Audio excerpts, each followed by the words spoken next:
Who's your supervisor, Malak? Malak Rashid. Malak Rashid. Rashid. First. Okay. You're welcome, Malak. Okay, so welcome everyone, and it's a great honor to have you all here. We're running to our last lecture of this season, and we have the honor to have Qaisra Shahraz with us today as our speaker. So what I will do, I will ask Hatun, my colleague, to introduce the series briefly, and after that I will introduce Qaisra. So over to you, Hatun. Yeah, thank you, Zahia. Welcome everyone. Welcome, Qaisra. This series, for those who are joining us today for the first time, it's a joint effort by Professor Zahia and myself to organize this.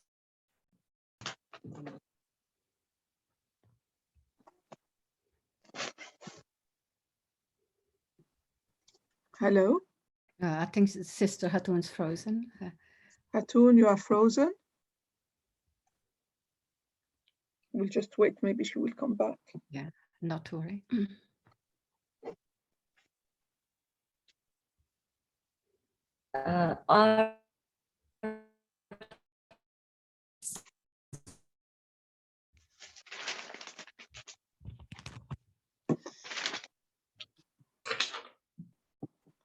Oh dear.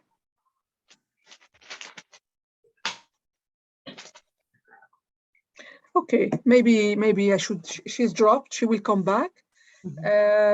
Hatun, are you here somewhere? She's dropped. Okay, so the series, let me take over. The series is a project Hatun and myself have started. Go ahead, Hatun. Welcome back. All right.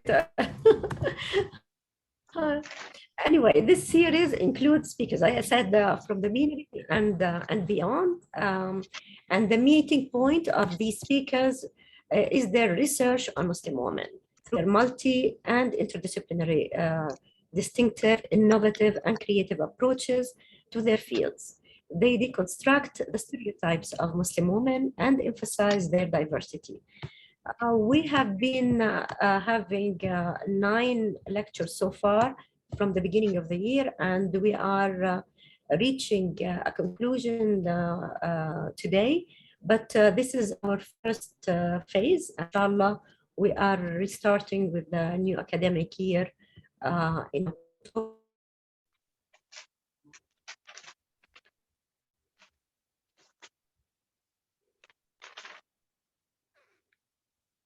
I think what I'll do, thank you, Hatun, for this introduction. Let me just introduce. I think I changed my place.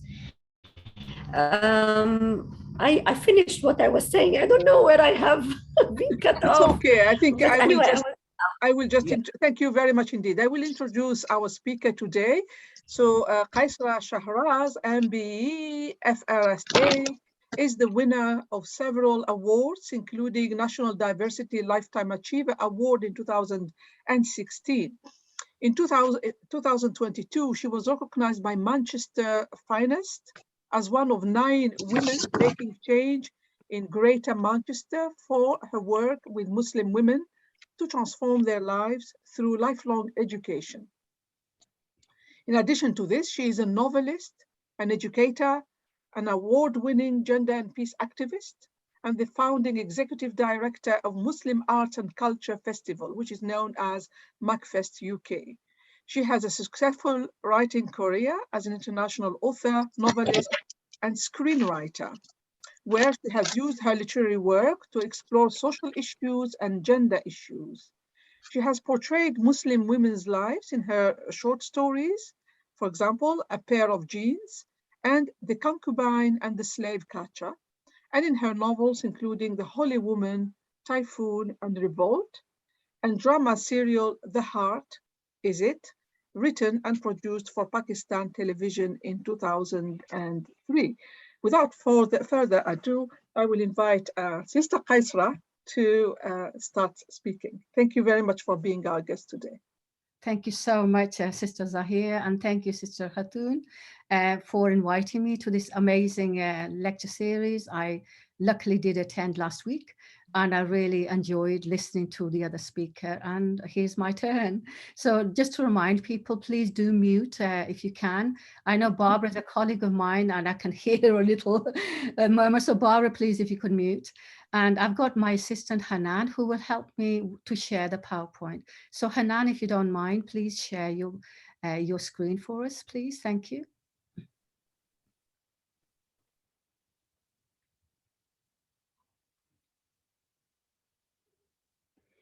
The first screen, the first. Mhm. Okay, the first slide, Hanan. Just one slideshow. Yeah. I will make it. Thank you so much. So the title is Celebrating Muslim Women, basically. Thank you, Hanan. Yes. Next slide.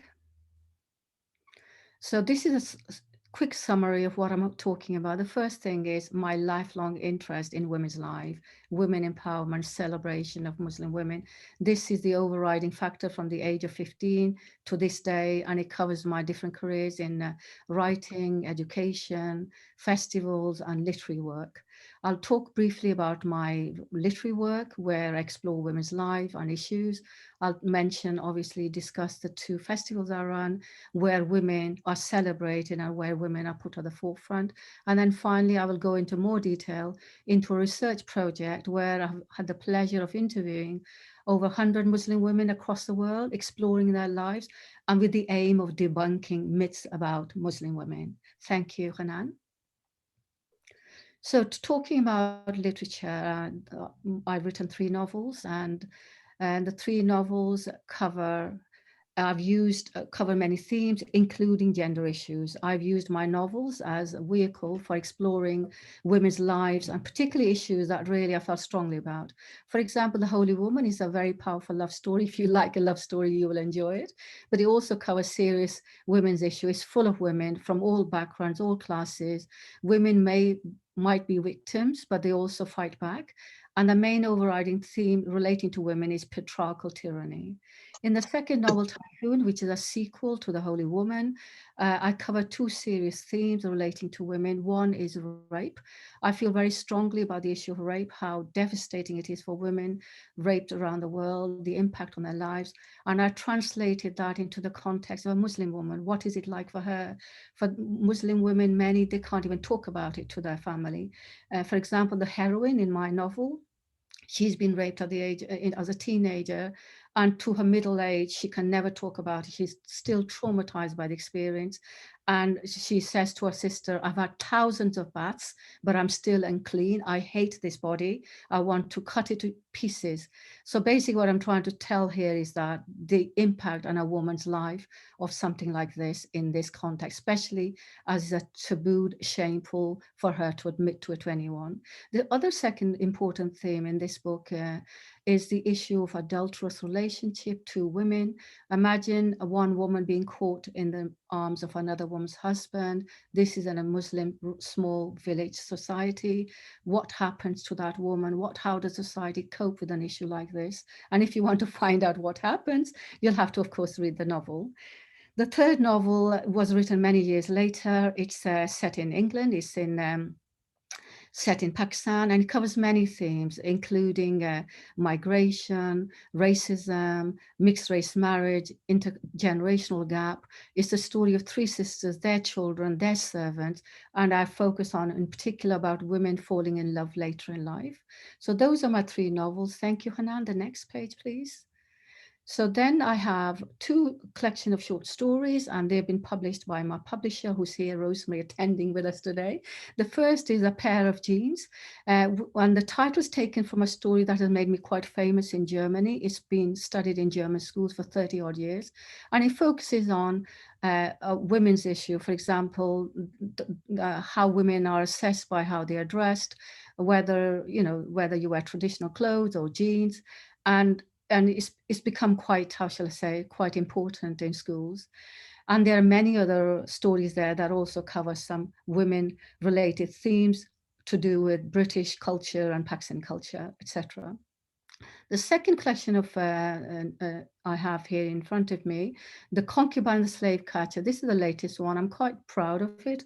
10 stories set in 10 countries covering many themes, including, for example, Holocaust in Germany and Poland, the migration of overnight refugees from India to Pakistan, the black slavery in Boston, and then there's a story called The Concubine, set in Peru, 16th century Peru, where this young bride moves from Spain and ends up in Lima, and there she's confronted by a concubine. And then The Slave Catcher talks about a young black maid who's been sold in Boston in the 18th century. So those are my two collection stories. I'm sorry, I'm really whizzing through everything. Finally, next to it, you have a book, and this is quite a humbling experience. There is a book on my work, on my two novels, The Holy Woman and Typhoon. There are 17 essays. More information about those essays, and many of them cover gender issue, cultural issue. They are on my website. It was edited by two academics from the University of Aligarh Muslim University in India, and it was sort of published by Sarup and Sons in Delhi. So that is my literary life I sort of wanted to mention relating to women. Thank you, Hanan. So next come the major big project, which has been, how shall I say, I don't know, it's taken over my life. It's a wonderful thing, but it's also monstrous. It's grown and grown and grown. And as you can see, we have amazing slogan, spread honey, not hate. Thank you. So where did this festival come from? I'm at that age where one should retire, ease off, write another book, do other wonderful things with your family. But I got caught up with something strange happening 5 years ago. And I came to a decision that I wanted to set up this festival. So it came out of Manchester arena attack. As you know, in Manchester, we had a terrible tragedy where 22 people lost their lives. I was devastated like everybody else, but also as a Muslim, you know, life has been very, very difficult for Muslims living in the West, particularly since September the 11th. Every time you have an attack like this, there's a rise in Islamophobia, anti-Muslim hatred, communities become disconnected. And I came to a standpoint that enough is enough. How long are we going to go on like this, where all of us are tarnished with the same brush? We are not terrorists. We are ordinary, peace-abiding, millions of us citizens of the world. And I wanted to celebrate being a Muslim. I want to celebrate Islam. I want to show the positive aspect of Islam. And above all, thank you, Hanan. The next slide, please. And above all, the mission was to celebrate arts. And through the arts, we connect communities. And because I'm so committed to Muslim women's lives, I wanted to place Muslim women at the forefront of the festival. As you can see in the top picture, we have a ceremony where all the women from around the world, they welcome within their languages.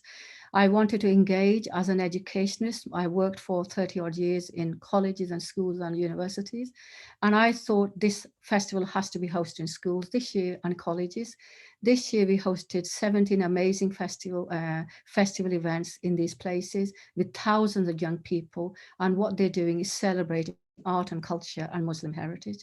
My aim was to have it hosted in all the major theatres, galleries, libraries, museums, and you name it, we've done it. And then of course the focus is on celebrating Muslim heritage of many, many different Muslim groups. And it's a very, very inclusive festival. And that comes through that 40% of my team is non-Muslim, and 4 of them are Jewish, 3 Jewish women and 1 Jewish man.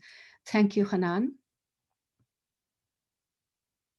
So what does the festival cover? It's not a literature festival. It covers multi-art form. Literature, for example, as you can see here. Next slide. Exhibitions, colleges. Carry on, please, Hanan. This is a picture taken from one of the colleges you celebrated in. Thank you. Hanan.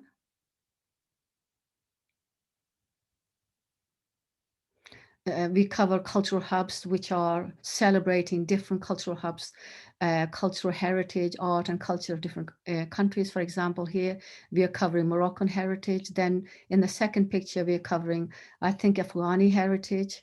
Thank you, Hanan. And then we have music and performance, and we use 2 pictures celebrating women, women performing in Bury, a town near Manchester, MACFEST this year. And then we have these amazing women, Indonesian women, taking part in our 2020 festival as part of International Women's Day at the Whitford Art Gallery. Thank you, Hanan. Photography, here we have photography exhibition by one of our photographer artists that we hosted. Thank you, Hanan. History, we always cover, and thank you, Hanan. Next. So this year, so the festival has grown from being based in Manchester for 3 weeks, then went on to become a month, then 2 months. And this year is spread over 8 months. Why is this? It's because you can't host this festival within a week or two. For example, we want to celebrate youth festival. We want to host all those schools and colleges. How can you do that within a week? So we hosted in February Youth Festival. In March, we hosted a Muslim Women's Festival, and I'll talk more about that. As a Muslim festival, we want to celebrate Ramadan, we want to celebrate Eid, and that of course varies every year. So at this moment in time, we're in the middle of Ramadan festival, and next week, please join us for Indonesian Eid party on Sunday, digital, and we celebrate an Indonesian festival in March. Looking forward to the future, we have the African Heritage in July, we have Arab Heritage Week Festival in September, and we will have international festival with many different, including from America, from Malaysia. The picture you see of a woman is one of the travelers. We're going to explore the life of 2 women travelers from India, from Turkey in 19th century England, and what they found as their experience. And then finally, you have a picture of Muslim Women's Art Foundation that I will speak in a minute. Thank you, Hanan. So it's an award-winning festival. We won the Queen's Volunteer Award by the Queen herself. We gained commendation certificate from the University of Manchester, Making a Difference Award. We won the finalist award for Leading Lights, and we won 2 more. So it's an exceedingly good festival, I'm proud to say, and we have achieved and we've made a difference in connecting communities and bringing people together. Thank you, Hanan. And we have lots and lots of partners, including with other festivals. Thank you, Hanan.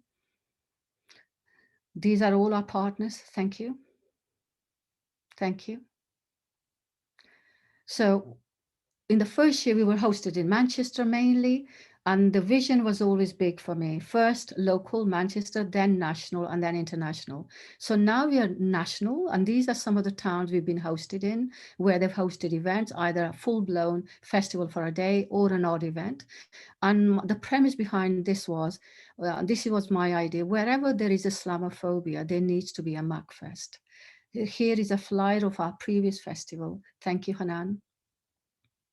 And then when COVID came along 2 years ago, I grabbed the opportunity, and Zoom was a lifeline for us, because in the previous live festival, we couldn't really afford to bring many writers from abroad, only the odd one or occasional one. Suddenly I had the world at my fingertip and we could actually reach out anywhere. So these are some of the countries we've hosted, but the best thing about it was it enabled all those artists, performers, speakers from other countries to have a chance to take part with us and to celebrate their world. So these are pictures of some of the things we've done. Thank you, Hanan. This is our social media. Please do follow us, join us. We have a YouTube channel covering 2 years, all our events there. And we are hoping, if Sister Zahia allows us, to put this event on our YouTube channel so you can watch it later. Thank you, Hanan. Okay, so now comes my 3rd big initiative, which I am proud of. It's hard work. So what is this then, Muslim Women's Art Foundation? Why do we have it? I was sitting on this idea for 2 years. And why was this? It was because although I put women at the forefront of MACFEST and I explored their life, we hosted, we did everything we could, I just felt it still wasn't enough. Not even our website was a space to celebrate women. So my idea was to actually provide a space, a platform to celebrate and explore the lives of creative women around the world, local, national, and international. And last May 2021, I set up the company and we set up the foundation. We now have a website you can go on, and we program this festival. And let me tell you a little bit more about it. So I'd asked myself, what is the purpose of this? What are we going to do with this foundation? How are we going to have the capacity to manage this? So then I came up with two ideas. One was the idea to celebrate and elevate Muslim women, explore their lives. Well, we run a festival already, so we will have a Muslim Women's Art Festival itself on its own. And then the second purpose was to reach out to those women who are not visible to most people, who are the creative women from around the world, that we would find them, we would showcase them. So the premise being that often we host the women who are already doing well, who are already visible, who are already achievable. There are millions of women around the world who are being creative, either in the art, embroidery, creative, carpet weaving. They never have a chance, they never discovered. So that was the second mission of this. So what did we do? This picture is taken at the Whitford Art Gallery the day we launched it, and we just cut in a cake. On that day, we celebrated our Northwest local Women's Art Festival. We hosted 75 women artists, performers, singers, poets, dramatists, you name it, photographers. We did everything. And then 2 weeks after that, we went around the world where we hosted photographers, writers, singers, how shall I say, chef, drama teacher, and even an Egyptian ballerina. Thank you, Hanan. Next. So this is all our social media. Please do come and check and find out what we're doing, and we're still developing a new idea which we'll explore next year. And I've already had a word with Sister Zahia. We will maybe have a conference on Muslim women creative linked with the university. So it's something we are hoping to explore. Thank you, Hanan. How am I doing for time? I'm racing ahead, but okay. So this is the main thing I want to concentrate on, and I want to give proper time to this. So this is research into Muslim women's lives from around the world. I've been fascinated by this idea because I come from Pakistan, a developing country. I arrived here at the age of 9, and I believe I'm a product of this world. And I was just talking about it to my father yesterday. I said, look, I am what I am. Whatever I've done is thanks to England. It's thanks to you, Father, coming here. It's thanks to the education. It's thanks to the opportunity. I would not have had any of this if I was living in a small, remote village in Pakistan.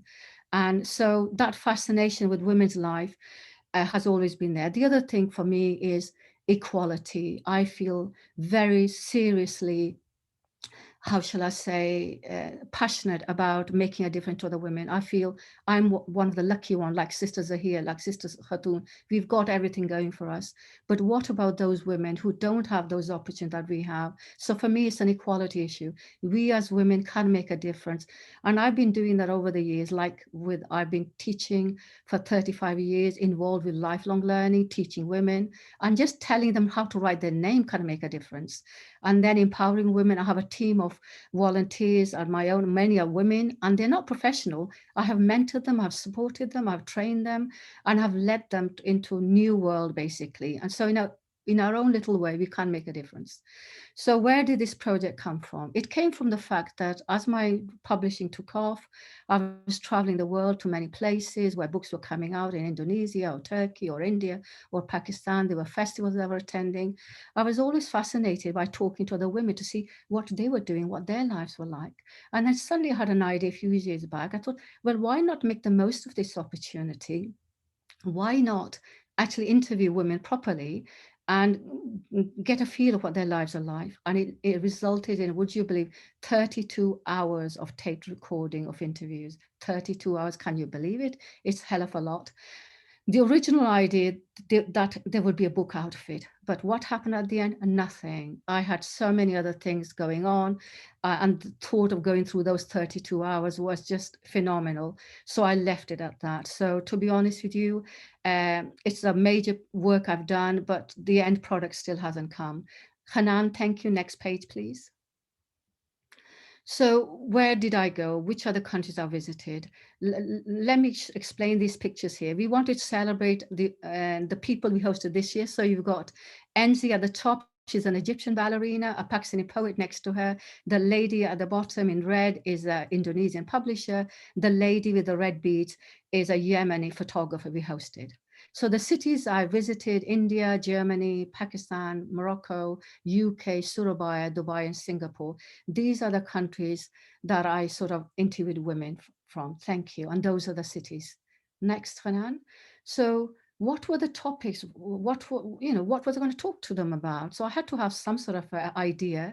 So I thought it would be interesting, fascinating to find out about their family life, for example. What was it like? What form did it take? What was the home background? It's like in my family, my father always encouraged me into the world of education. My father pushed me into the world of work. He said, I remember finishing my teaching degree and I thought, oh, I'll wait for my teaching job. And my father said, what are you doing? Are you going to wait for 5 months?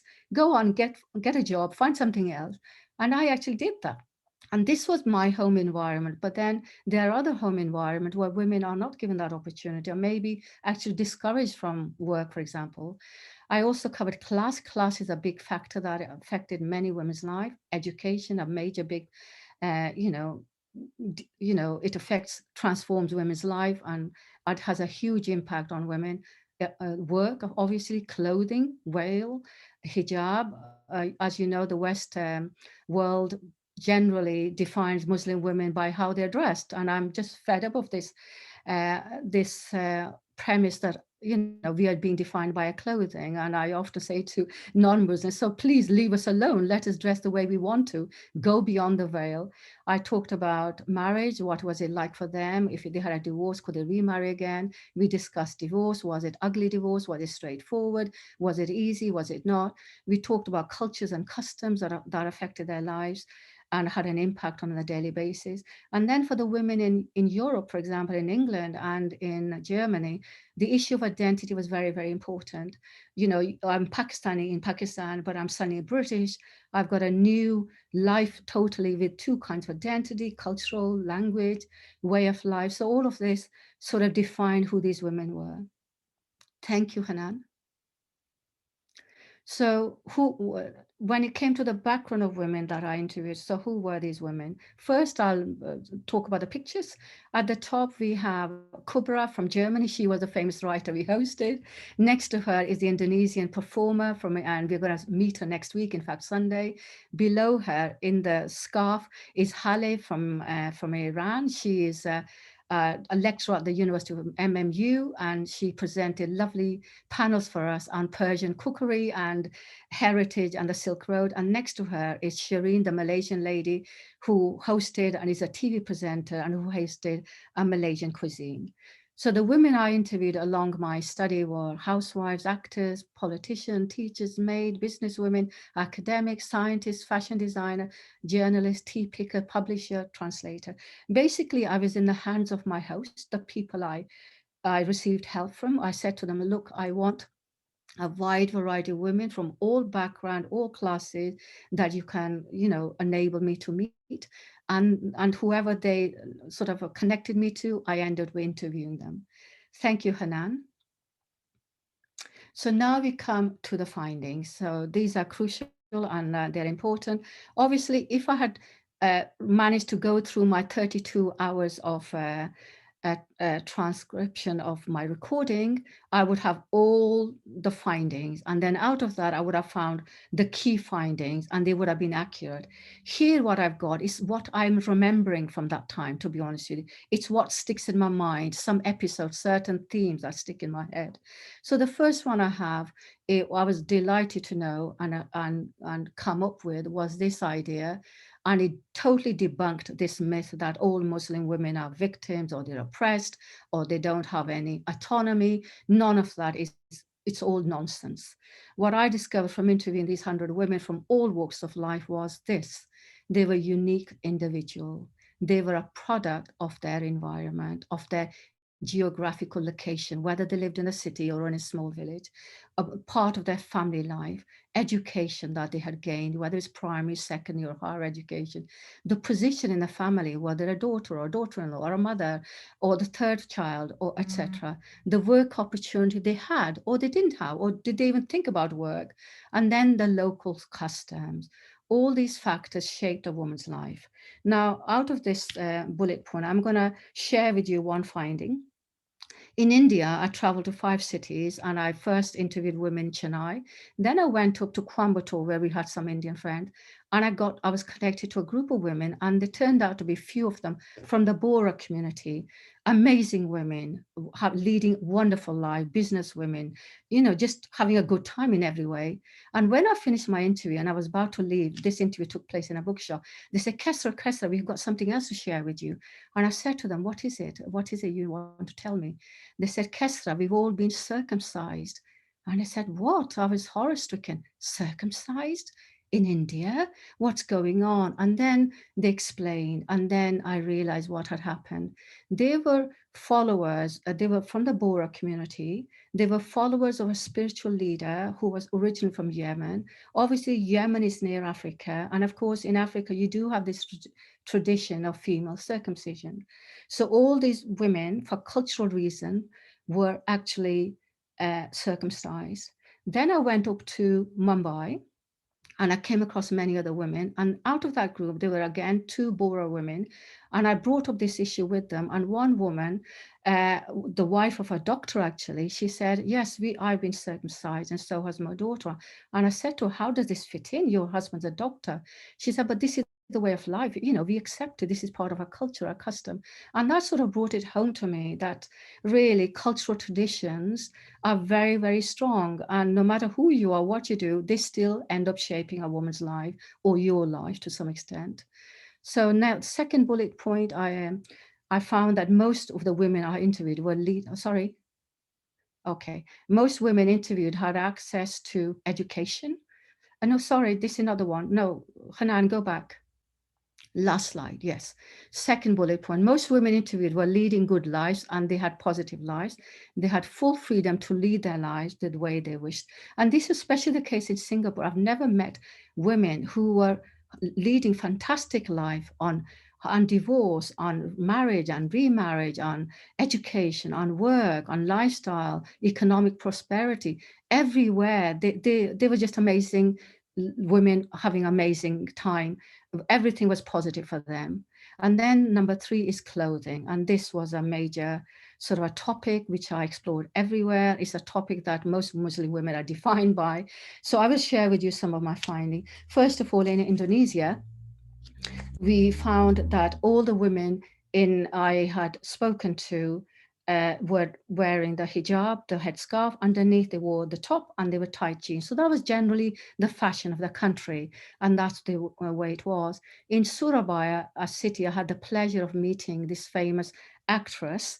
And she was very glamorous, very pretty. And I asked her this question. I said, what about hijab for you? She said, I wore a hijab, and when I was interviewed by the people for the TV people, they said, we want you to look glamorous and we don't want you to wear a hijab. And the next minute, this lady touched her scalp and her scalp actually moved. I couldn't believe it. Her scalp had moved. What was it? She was actually wearing a wig over her hair. And then she explained, she said, they wanted me to look glamorous. Okay, I look glamorous, but I will not show my hair. So this lady was wearing a wig to hide her own hair in the way that you have some Jewish women doing that. So that was something I want to share with you from Indonesia. In Pakistan, for example, and India, the clothing is different. For example, they wear traditional clothing, shalwar kameez, trousers, long baggy dress over the top. But in Pakistan, for example, very fashionable clothing, fashion trends are changing by the day. And then in terms of headgear, normally they don't wear a scarf on the head. It's normally draped at the side, as I'm doing at the moment. And that's the way it is. But then I want to share with you also this little sort of a thing, this episode that I share with many people that I often talk about clothing is, I come from Lahore, a city of in Pakistan. It's the old city of India. And we have a famous Mall Road there in Lahore. One end of the Mall Road actually starts in the inner city, and the other end ends up in the outer suburb in near, how shall I say, near the airport. Now, in the inner city area of this road, the scene is totally different. It's congested, there's traffic, and the women, I'm talking about women here, they're all dressed in conservative fashion. They're fully robed with a hijab, with a chadar around their shoulder, etc. As you go traveling up the road, the scene changes. It becomes more leafy, less congested, more beautiful, more attractive. Well, what happens to the women? The women too change because the class has changed by that road. And when you get to the other end, often it's the well-off women, the well-educated women, women from the upper classes, and their clothing changes with it. You'll see sleeveless dresses there. There is no head covering there. And even the trouser, the latest fashion is that they wear these tight trousers, and they're like culottes. They're above the ankle, so they're actually showing their ankle. So this is what I want to share with you about Pakistan and clothing and traditions. As you can see, every country is different. It follows its own culture, its own fashion, and everybody thinks they're modestly dressed according to their own cultural norms. Now I'll come to Morocco, another country I love, I visited. My next novel is set in Morocco and France, and I actually stayed for 2 weeks as part of my research, not just for this project, but really for my novel. And I got to talk to many women about certain, everything what I'm talking about here. And clothing wise, there was a division. As you know, Morocco is North Africa. North Africa was colonized by the French. And you still have that dichotomy of lives between the European way of life and the Arab style. So if you go into the mountains to the Berber villages, you see many women dressed in traditional clothing, with fully robed, with headscarf. And then I spoke to women who were teachers, academics in Rabat, my host. They were speaking French all the time, and their dress was totally Western, and some were showing their legs as well. So you can see the difference. Okay, number 4, this is about work. So I'll focus on work. Many women in Pakistan and India didn't work, not only because they didn't have the opportunities, but also it was dictated by cultural norms and home situation and society's views about women working. I will unpack that for you. So for example, in Pakistan, at the upper end, women who have access to education belong to that sort of class where women have freedom, they have money, they are well educated, and often they do work. They work in the film industry, in the media, they work in a medical field or in teaching, these kind of professions. And in Pakistan, God bless Pakistan, compared with Afghanistan, they have actually a quota of women in politicians. So there's many women politicians. So that's the upper end of society. Then at the lower end, you have what you have as in many African countries, South American countries, Asian countries, you have millions of workers, home workers. They're the maids, they're the home helpers, they're the washerwomen who for economic reasons are forced into work. They have no choice. They work in people's home. Then in the middle, you have nothing, barely anything for women. So you have women at the top really into work and have the opportunity and work in very good profession and have the background for it. You have women at the bottom of the class system, economic disadvantage. They are really into work for no reason because they have to work to feed their family, to feed themselves. The women in the middle sector, the lower income, middle class women, there are a number of factors affecting them. First of all, work. Remember, Pakistan is a developing country. Unemployment is very high. So if there's unemployment high and there are not many jobs, who's going to get them? First, the men. So first of all, there are fewer jobs for women, average work. In England, I can find work in any field. In Pakistan, there are fewer fields to enter into. So that's one factor. The second factor is really the cultural norms and the home situations. As you know, in many Muslim societies, families are very protective of their women and their daughters, their wives. And why are they protected? Even in the West, as you know, women, are targeted, they're physically abused or they're harassed sexually at work or in other places. So in Pakistan, that fear is there that if a woman went and worked with other men, she might get the wrong look or somebody might do something. They're afraid. So that also adds to a barrier for those women into the world of work. Now, my drama serial, I don't know if I managed to mention that. I have 2 drama serials. The first drama serial talks about how important it's set in Pakistan, it was made for Pakistan, and I used it as a vehicle to explore the issue of dyslexia on women and work. In the second drama serial, I used it as a vehicle to explore the issue of domestic violence, how women can be abused in the household and people don't even bat an eyelid because it's sort of accepted as normal, which is not normal. And the other theme I've explored is raising awareness about cancer. So that's by the by, I just wanted to mention that as I was going along. And then we have fifth one. This is an interesting one to share. Most women were against being a co-wife or their husband taking a second wife. As you know, in Islam, a man can take a second wife or a third wife, but there's a rationale behind it. You take a second wife if there's a reason for it. For example, the other wife can't have a child, or there's mental illness, or if the wife allows. So that's the rationale behind taking a second wife. So all the women I actually interviewed, and it was an interesting topic, none of them were in agreement with this. Their country did not have many marriages where there were second wives. It wasn't the norm, absolutely not the norm. But then I want to share one example which was quite funny. In Indonesia, during this conversation came up about co-wife. And I said, what is a co-wife? They said, marriage under the table. I said, what is this marriage under the table? She said, this is when a man say he falls in love, and instead of committing, adultery, etc., he secretly, quietly marries, so he doesn't offend his first wife, and he does it in a respectable manner, but it's called marriage under the table. And then she gave me this funny story. There's a famous restaurant in Jakarta, well loved by everybody, and suddenly this owner of this restaurant married another woman. And what did the women do? Those women of the families who used to visit, they boycotted that restaurant. They said, they told the men, we're not going into that restaurant because that man has taken another wife. And it ended up as sort of a little news on there. So what I'm trying to say here is, in Indonesia, for example, there's a law against taking a second wife. They don't encourage it. Thank you, Hanan. Next one. So identity issue, I've already explained to you, that is particularly relevant to Muslim women living in the West. For example, the Kurdish woman I interviewed in Germany, for example, she was from Kurdish, she was now German. Her daughter was more German than herself because she's second generation. Her life had totally changed because she was living in a different environment. And of course, her home environment had changed, and she felt less secure. She felt isolated, as you will find. There were cultural barriers, there were linguistic barriers. So she wasn't fully leading a happy life, although they were more economically prosperous. And there's plenty to talk about this, but I don't have time today, I'm afraid.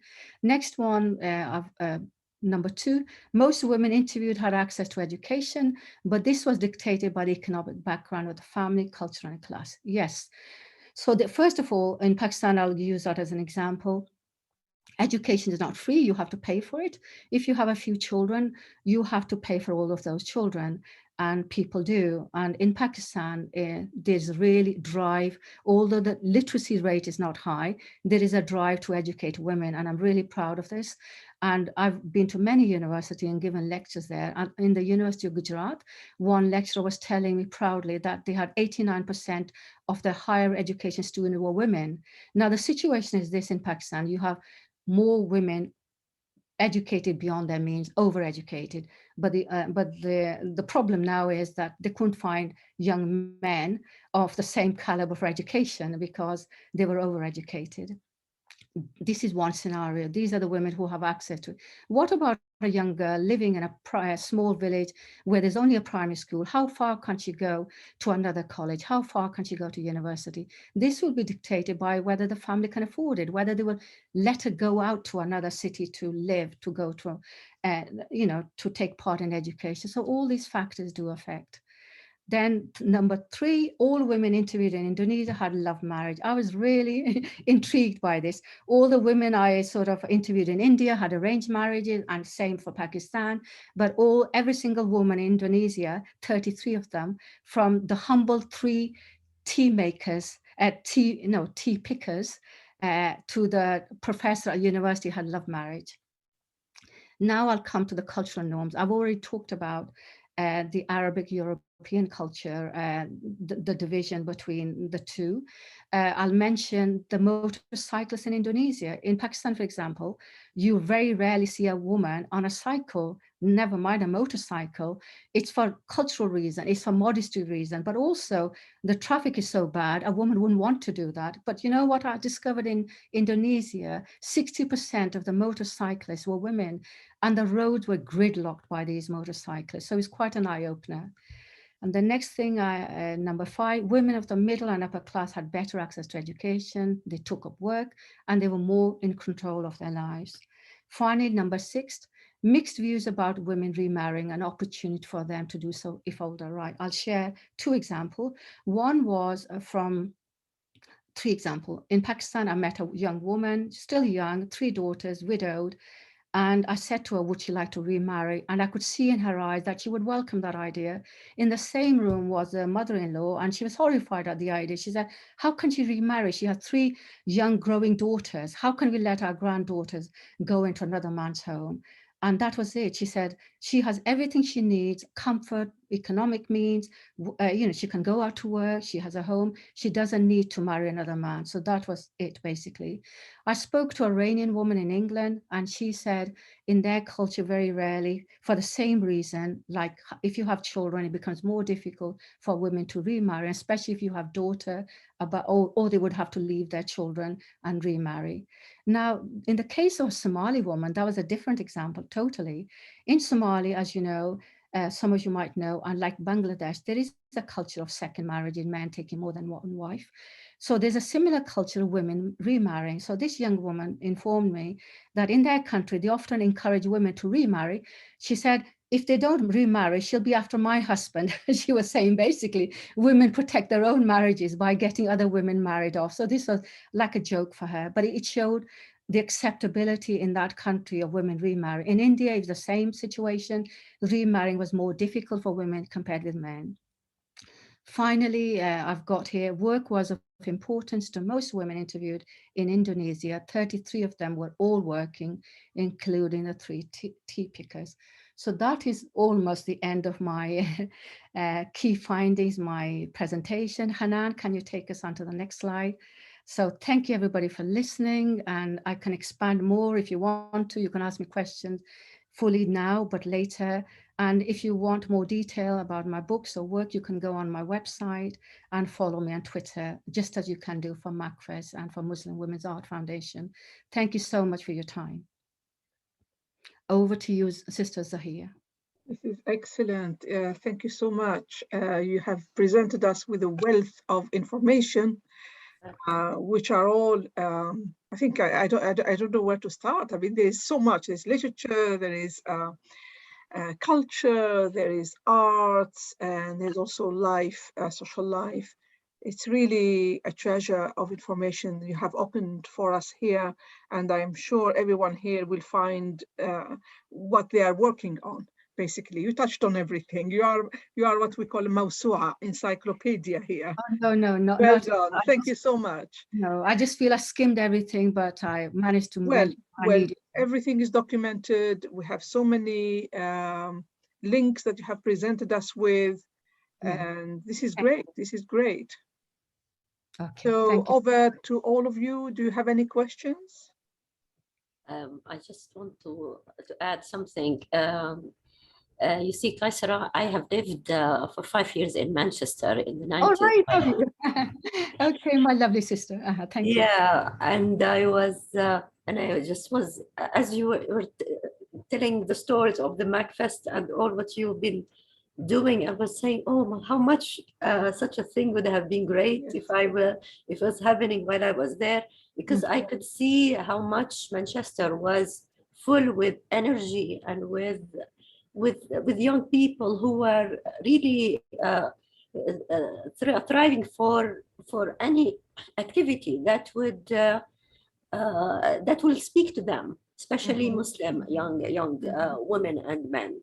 So I'm really happy that something like what you're doing now is even going beyond Manchester itself and abroad. No, thank you. We love to host you from Saudi Arabia. We did have one woman from last year.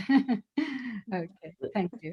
Thank you so much. You are really adding to the multicultural aspect of Manchester. But this festival itself, MACFEST, is really like a landmark and a meeting point of many Muslim cultures where everyone can feel at home. So Absolutely. I hope we will all have a chance to be there and participate or contribute in a way or another. I mean, and obviously we will share this lecture with the rest of our network, and hopefully your network also will expand as a result. Thank you. Does anyone have a question? I just wanted to add where Please. I forgot to mention, it's not just connecting host community, Muslim communities. The other mission was to connect our different Muslim Definitely. So when did, for example, Pakistani meet the Nigerians, or the Nigerian meet the Turks, or the Turks meet the Somali? This doesn't happen. So the festival aims to bring all of us as different Muslim groups together and get rid of our divisions, our racism, our lack of understanding. And we have achieved that. So in a way, we become like a big family of all different cultures. And we are totally diverse. We are all different within our own cultural grouping. Would you agree, Sister Zahir? I agree, totally agree. That's what I try to teach in my Women and Gender course, that there's no such thing as a homogeneous Muslim person, whether man or woman. We, as you have explained with a lot of detail, we all come from different backgrounds. There are so many factors that contribute into the making of every person. So there's no such thing as a homogeneous Muslim world, or as a homogeneous Muslim woman. And you are doing a great work. I think this is really, it's not only, I think your audience will not just be the Muslims, but the non-Muslims who want to clear their mind from preconceived views and stereotypes, especially those diffused by the media. And here you are giving the true picture and allowing people, or Muslims from different countries, backgrounds, genders, to express themselves and say who they are. I think this is really what we need. Beyond the constructed image, we want to see the true image. And by giving voice to all these people, that's how they can convey their true image. And the diversity of your palette is really what gives you more power. When I looked at the slides, you touched on so many areas. I was really surprised to see even Amazigh women from Kabylie. Oh, really? There? Oh, gosh, we did. Yes, the women with the orange dresses. These are from the region I come from. Oh, really? MashaAllah. Yeah, no. We've been learning ourselves. I'm telling you, it's been educational for all of us. Absolutely. I mean, Hanan is there. Hanan, do you want to add anything? How you found it? Hanan is from Morocco. She's taken part in it, and she's presented Moroccan. And then Asma will speak after. Asma, please speak immediately after Hanan. Go ahead. So who is it? Asma? For me? Hanan and then I just wanted to. Yeah. Let me share with you my experience that I'm part of the team, because we are all Muslim and non-Muslim together as a team first. Now imagine the whole festival like MACFESTUK or Muslim Arts Foundation, because for me was the really meeting Qaisra, an inspirational woman first, and came from another country, and be part of the group like this, Muslim and non-Muslim, give me such a power, just to express myself, to build my confidence, to develop my skills, my abilities. Because imagine, I couldn't speak any word when I met Qaisra 2 years ago. So she bring me with other people, like to develop our skills also. And what can I say? It's such experience, a rich experience for us. And also because we meet artists, painter, dancer. It's such courses, such educational, in a great way to learn. So for me, it's really I'm so proud to be part of her team. And what can I say? I'm just grateful to give me this opportunity and to express myself also. Yeah, thank you so much. Hanan, you are an asset, amazing asset for us. Without you, it wouldn't be the same, mashallah. Asma, could you unmute yourself? You don't want? You do? All right. Can you not? You That's can't it. unmute? It's not working. There Okay. you are. That's okay, thank you. Assalamu alaikum, everyone. Thank you for a fascinating talk, Qaisra. My name's Asma Khan, and I am a researcher at Cardiff University. Yeah, I'm really pleased to hear about MACFEST. I think it's it's a fascinating initiative. I can't believe I haven't heard of you guys before. Yeah, we are hoping to get to Cardiff, by the way. We are hoping for a Cardiff MACFEST, so we were keen to connect with you then. I work at the Centre for the Study of Islam in the UK. Right. So this is exactly the kind of thing that we're interested in working with our local community, although I'm based up north myself. It was a fascinating talk. I've done my PhD research was on economically inactive Muslim women in Greater Manchester. I did my research in Cheetham Hill, so I'd love to be able to meet and to kind of discuss our shared interests as well. I think that'd be fascinating. And my picky bit is always, okay, celebrate culture and achievements, but remember the socioeconomic backdrop against which Muslim women are operating in a minority context. But you do that beautifully throughout your presentation. So I can see that you take a real intersectional approach in your work. No specific questions at the moment. It's a pleasure to have heard you speak this afternoon, and I hope we can continue the conversation. Thank you so much. I think I discovered you today on Twitter, and when I read your bio, I thought I need to connect because you are talking about Muslims, aren't you? Yes, yeah. And we have Sophie Gillett. Is she part of your team? That's Sophie Gilliatt-Ray. Yes, she's our centre director. I approached her last year to present something, and she's off this year. So we'll definitely be connected. I'll be in touch with you, inshallah. Okay, that's fine. I just wonder within your research how much input you have from Muslim women who have converted to Islam. Yes, we have definitely. Every year we have hosted Muslim women converts, and it's amazing listening to their lives. Absolutely. You go back the previous year, you'll see it on YouTube channel. We do that every year, and it's amazing, riveting talk. Absolutely. Okay, and while you were talking, suddenly I remembered I forgot to mention disadvantaged women. We are hosting Afghani women this coming year. They are the women I'm going to be hosting as part of festival because they are the disadvantaged, the invisible women. We want to provide a platform to them. And I was saying to the organizer, look, I don't want just your famous artists who already have opportunity, who know how to get there out to the outside world. I want to reach out to those women who are totally isolated, totally disadvantaged, to provide a platform. So I'm really, really keen to make sure that we showcase aspiring local disadvantaged as well as those who are equally doing well. And it's an equality issue for me. The whole thing is about equality. Thank you. Thank you. Anyone else would like to speak or ask a question?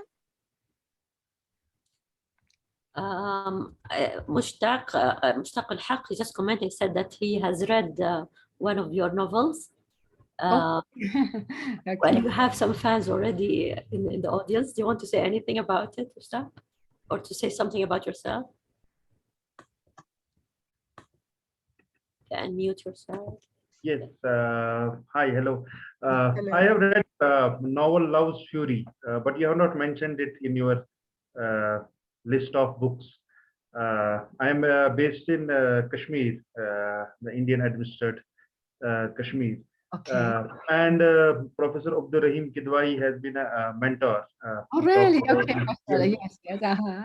So in that sense, I'm aware about some of your works. So I just want to ask one question. You have been writing about women, patriarchy, misogyny, as I could read from this Love's Fury one novel of yours. So how do you see, because within the Islamic or Muslim discourse, now we have Islamic feminists who are trying to reinterpret Islam in a more gender just manner. So do you reflect something about that in your writings, or is there a kind of alternative in this religious kind of interpretation through which women can their lives can become much better? That's precisely my question. Okay, so at the moment I'm stuck on 2 novels which are not finished, and they're on different topics, so I can't really answer that question in that way. But all I can say is that I'm devoted to women's lives, devoted to raising awareness, whether it's negative or positive. But I'm also aware, as a Muslim woman, our world is different from the Western woman's world. So I always come up with this. Look, we are feminists, we care about women's life, but really we are coming from a different platform, from a different perspective. Because, you know, our way of life is different, our perspectives are different, our values are different. So therefore, my view on certain items would be different, say, from a colleague who's non-Muslim from America, depending on her experience. So I'm not an academic. I haven't really gone into much research. I've just been so busy with these festivals. So I don't know how much I can offer you more detail on that aspect. But what I can say is Muslim women's lives matter a lot to me. They really do. And above all, the slogan we have for the festival, for the foundation, elevating and celebrating Muslim women.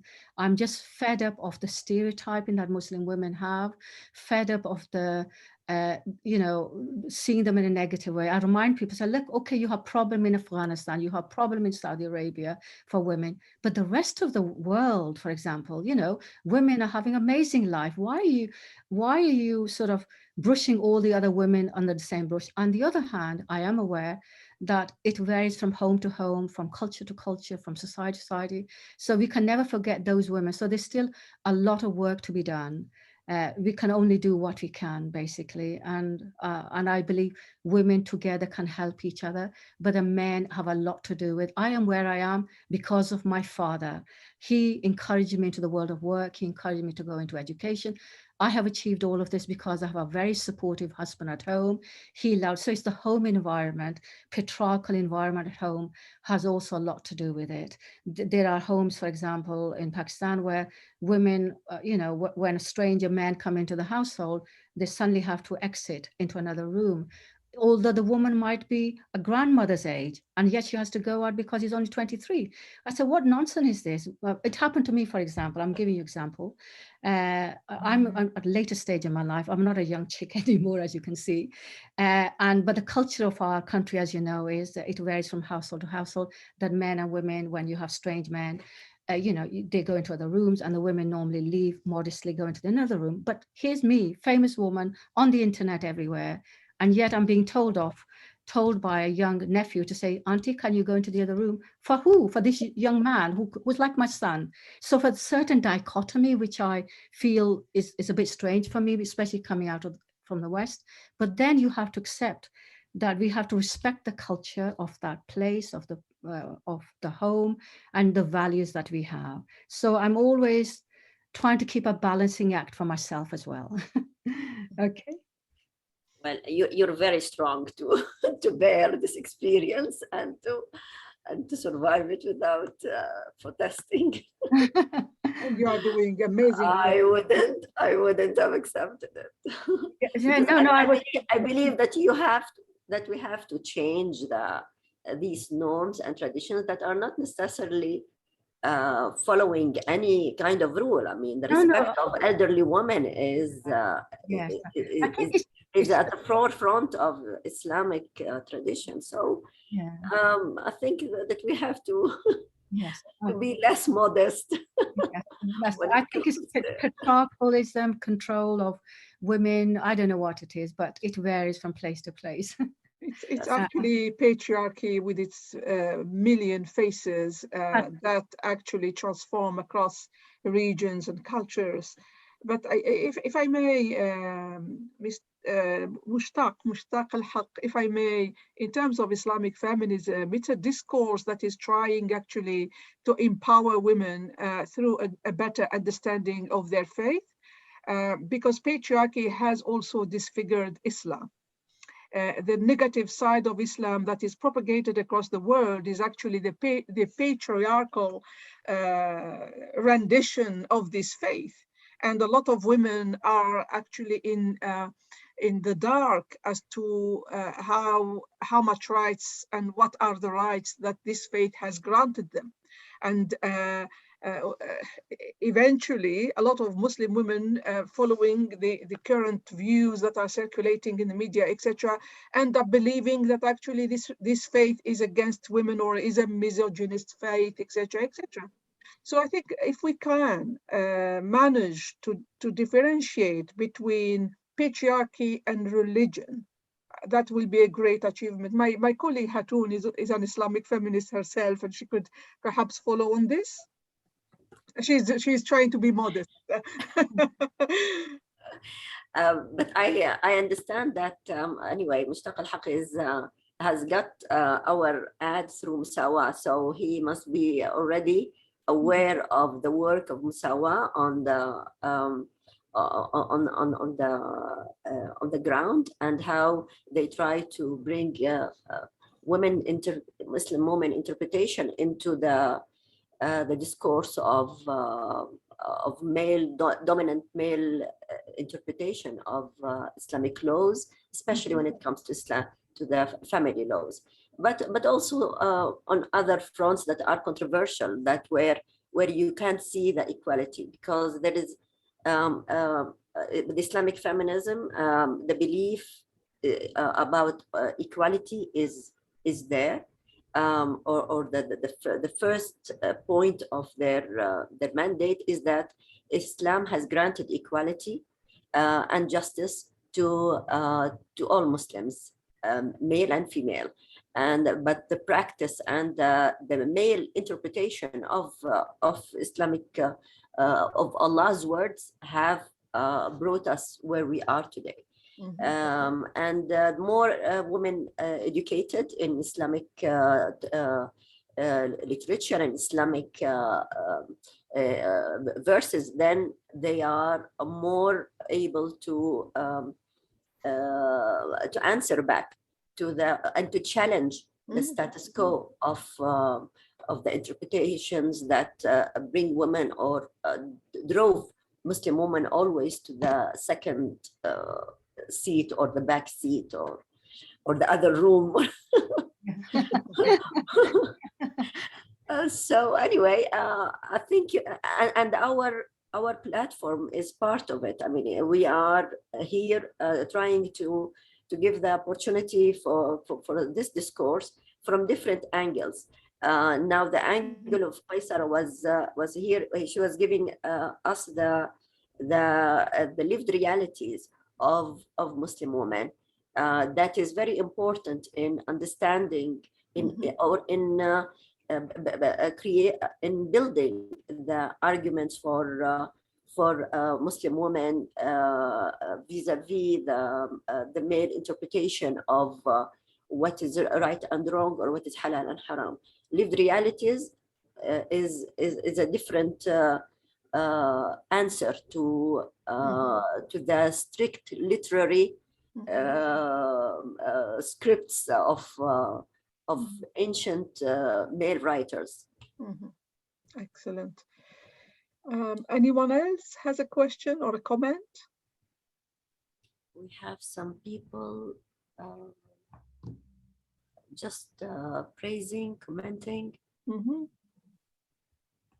Anybody wants to say? There are many people in the chat praising your experience, Qaisra. They have worked with you. I think Barbara Dressner. Yeah, Barbara, please, would you like to? Barbara is Jewish, Catholic, and she's been number one at the forefront of this festival. And this is what's unique about the whole idea, concept of Muslims and non-Muslim coming to. It's enriched her world, and it's enriched our festival. Barbara, are you able to say a few words? Yes, can you hear me okay? Yes, you're welcome. Well, I have been lucky enough to have been involved in MACFEST from the beginning, and I can't tell you how much it has enriched my life. I've always been somebody from a mixed background, so I want to know about other people from other backgrounds, and Qaisra is what can I say, a bottomless well of joy and education and learning and encouragement and inspiration. And that's why I'm here today. Look at me, aren't I lucky to be here today? So Thank you to Qaisra, and thank you you for being to here. you all for having me. I think you have not just you have, but you are doing great work in empowering Muslim women through art and literature, which is actually the motto of this gathering, isn't it, Hatun? And I hope members of this audience will continue to support us and join us for the next round, which will start in October. If you haven't given us your email, please do so. So my colleague Hatun and I will congregate. We have a rich program for next round that we will share with our network. I think we need to bring this session to a close. And thank you all. Thank you first, Sister Qaisra, for this wonderful work, not only in this moment where you are presenting everything you have done, but I have always known you as an active woman. I can't catch up with you, sincerely. You are always doing things, and You're very kind, Sister Zahir. a wealth of opportunities for Muslim people in the diaspora, because this is where Muslim people really need somewhere to feel like, you know, it nourishes them culturally, religiously, politically, historically, everything. It's really a great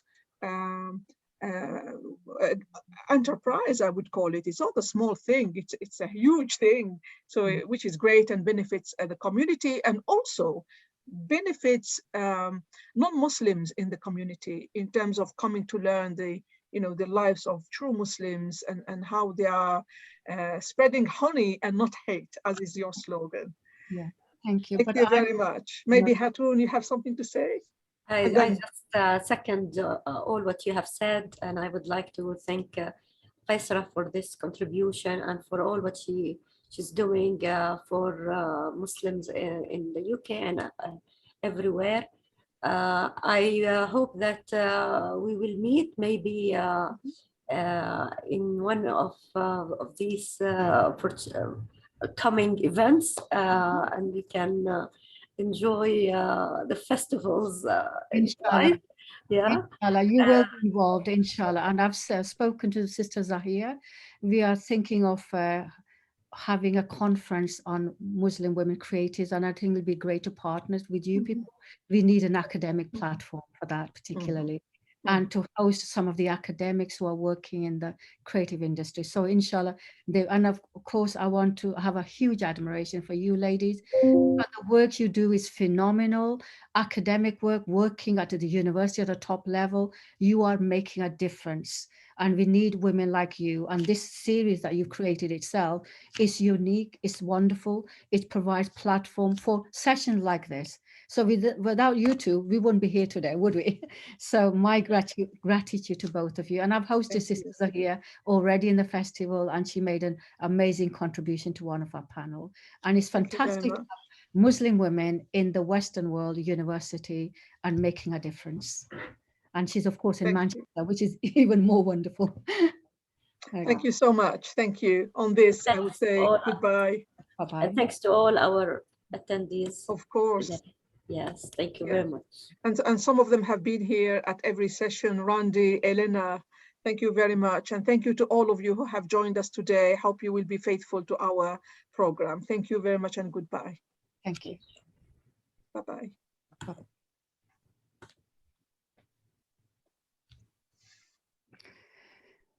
Thank you, Sister. We can stop the recording. Oh, yes.